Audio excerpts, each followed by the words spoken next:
The movie Spotlight gives the true story of four investigative journalists for the Boston Globe as they uncover a story on child molestation through the Catholic Church.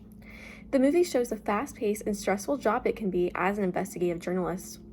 Through the movie, you can see how much work and dedication it takes to be an investigative journalist and the highs and lows of the job. The stress and nature of the content of the child molestation story clearly takes a toll on the journalist, as they work extensively to catch all 90 priests involved in the scandal. At the end, we can see how this work pays off as numerous victims call the station after the story was put out to give their story. As viewers, we can see the full process of an investigative story. We see the process of a news tip, investigating if the tip is factual, the research that goes into the story, up until the story is put into the paper. We see the obstacles in this process, such as how it was sometimes difficult to obtain documents as they were covered up by the Catholic Church. Not only do we see the process of investigative journalism, but we also see how this process can take a toll on the journalist.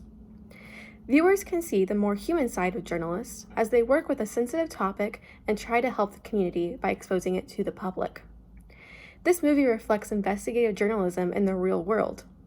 Spotlight helps viewers understand what investigative journalists must go through to get a full story. As viewers, we can now understand how hard journalists work to investigate a story and how difficult the process often can be.